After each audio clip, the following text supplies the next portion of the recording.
उसका फायदा नहीं उठाया तो वो हाथ से निकल जाएगा। और उन्होंने 2 दिन बाद ही पीएचडी को अलविदा कह दिया। उन्होंने अनुमान लगाया कि वे कभी भी वापस जाकर डिग्री हासिल कर सकते हैं। मस्क ने कॉलेज में रहते हुए ही अपने खोल से बाहर निकलना शुरू कर दिया था। वे अब भी शर्मीले हैं, लेकिन उनमें कभी भी निर्भीकता की कमी नहीं रही। और यही वो विशेषता है जो बहुत जल्द दूसरों की नजरों में आ जाती है।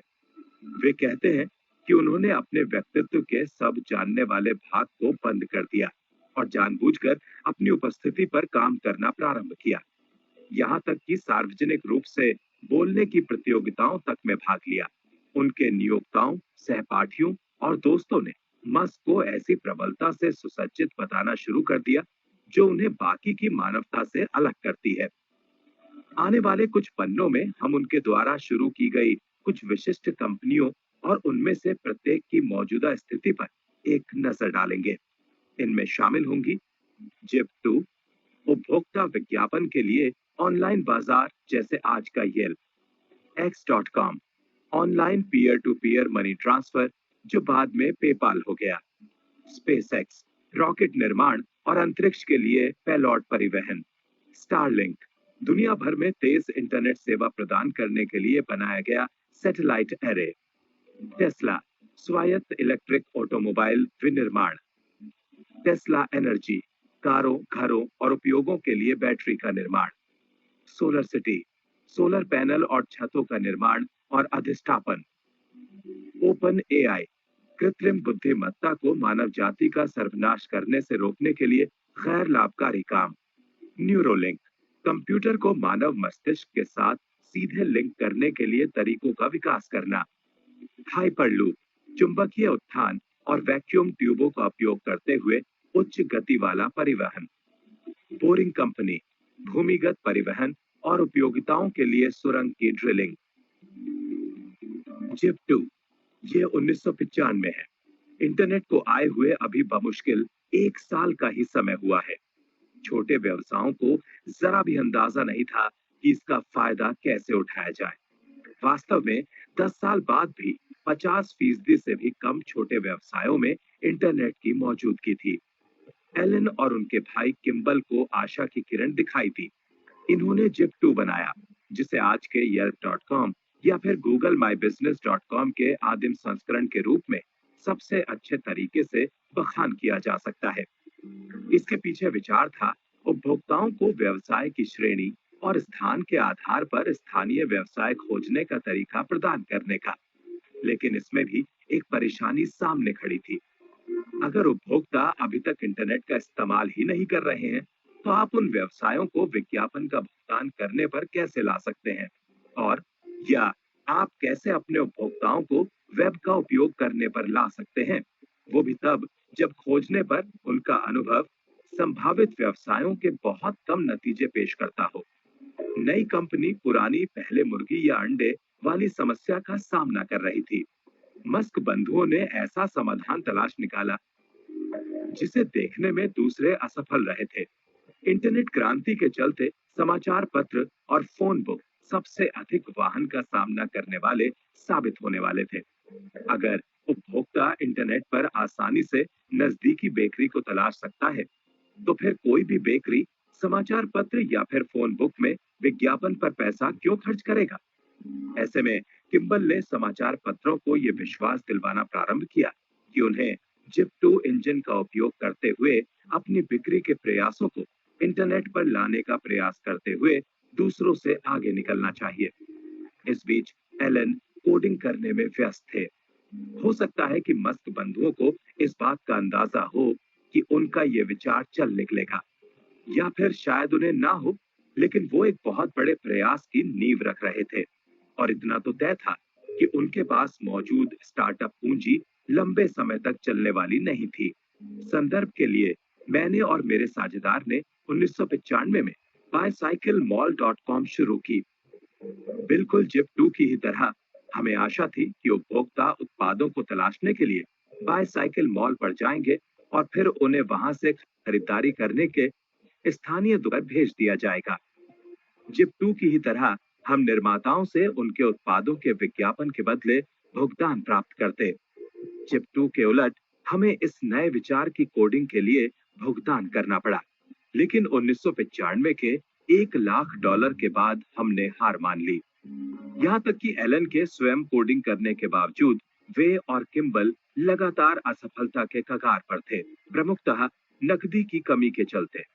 एलन कार्यालय में ही रहते थे और वाईएमसीए में नहाते थे। उनके जीवित रहने की कहानी पढ़ने में बहुत अच्छी लगती है। Elon Musk, Tesla, SpaceX and the quest for a fantastic future देखें। 1996 के प्रारंभ में मोहर डेविडसन वेंचर्स ने जिप 2 में $3 मिलियन का निवेश किया।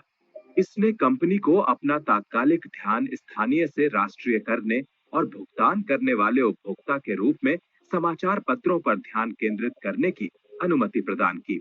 इसके अलावा इन्होंने कुछ अनुभवी कोडर्स की सेवाएं भी ली और सॉफ्टवेयर को नाटकीय तरीके से व्यवस्थित करने में कामयाब रहे।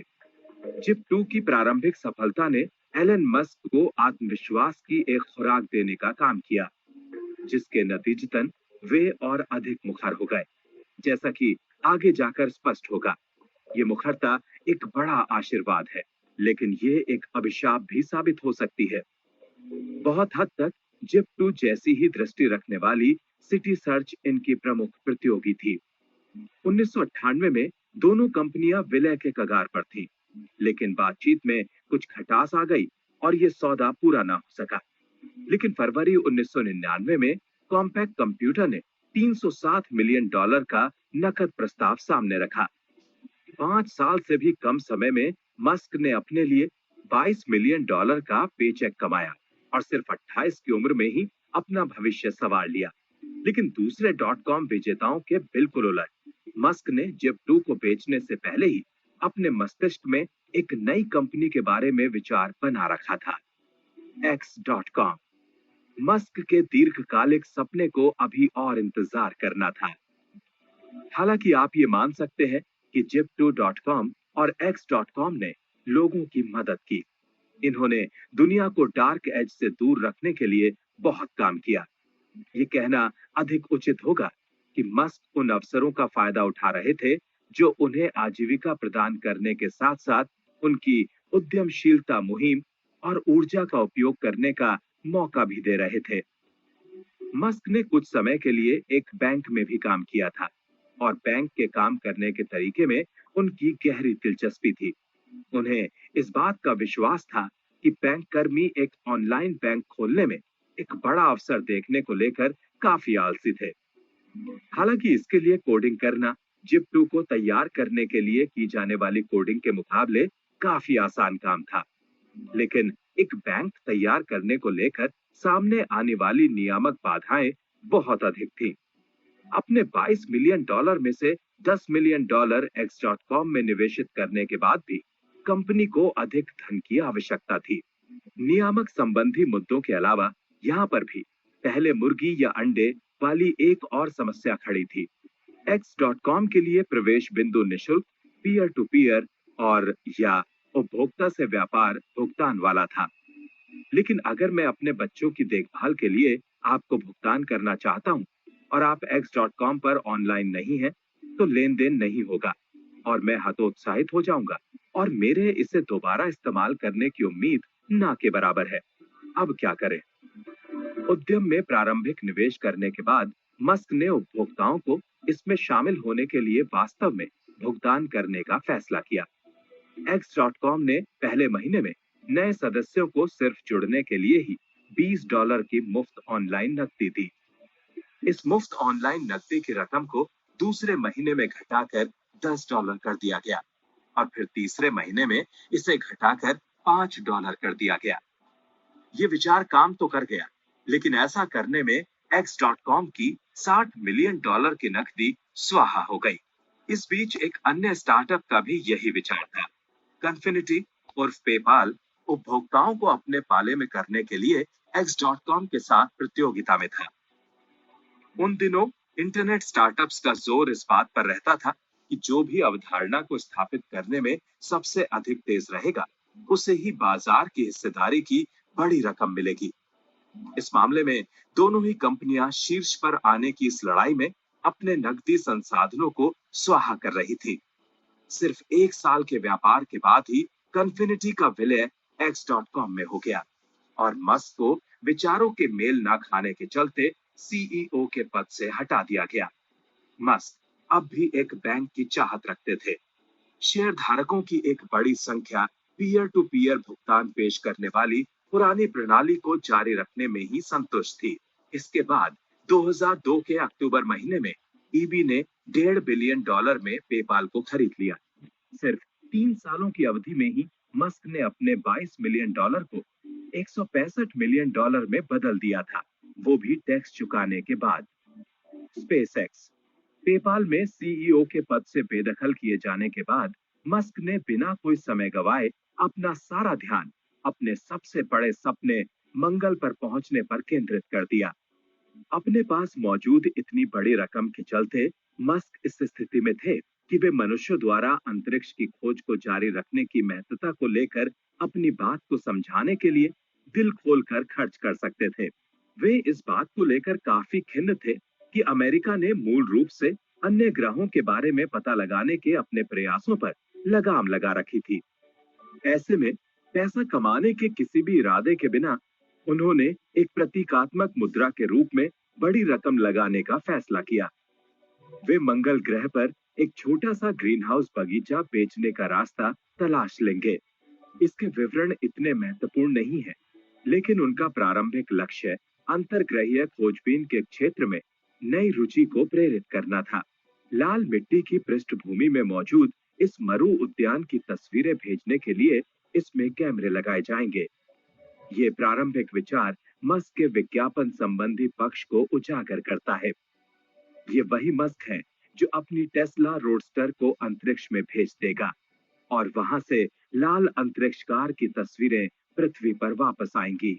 ये बात मशहूर है कि मस्क ने रूस से कुछ इस्तेमाल किए हुए पुराने आईसीबीएम खरीदने के साथ मंगल की खोज का काम शुरू किया। एक वास्तविक रॉकेट वैज्ञानिक जिम कैंटरेल मस्क की अंतरिक्ष संबंधी महत्वाकांक्षाओं से जुड़ी सलाह प्रदान करने वाले प्रारंभिक व्यक्तियों में से एक थे। वो इस कहानी को इस प्रकार सुनाते हैं। इस कहानी में सिर्फ रूस के इर्द गिर्द चक्कर काटने के अलावा और भी बहुत कुछ है। एलन 2001 में मेरे पास आए और वे कुछ ऐसा करना चाहते थे जो ये साबित कर सके कि मानवता एक बहुग्रहीय प्रजाति बन सकती है। वे अब भी उस वाक्यांश को इस्तेमाल करते हैं। वे इस काम को अपने पैसे से करना चाहते थे और उनका इरादा मंगल पर चूहों की एक बस्ती को भेजने का था। उन्होंने विशेष रूप से सिर्फ मुझसे संपर्क साधा क्योंकि मैं एक जाना पहचाना सोवियत विशेषज्ञ था। मेरे पास रूस से उपग्रहों को अंतरिक्ष में भेजने का अनुभव है। मैं रूसी भाषा बोलता हूँ। मैं फ्रेंच रूसी मंगल 94 कार्यक्रम में किए गए काम के चलते रूसी उद्योग को अच्छे से जानता हूँ और मैंने 1990 के दशक में डीओडी अभियानों में काम करने के दौरान वहां पर कुल मिलाकर 2 साल का समय बिताया है। उन्हें इस बात का पूरा इल्म था कि उनके पास मौजूद बजट के हिसाब से सिर्फ रूसी रॉकेट ही खरीदा जा सकता है और उन्होंने यहीं से शुरुआत की।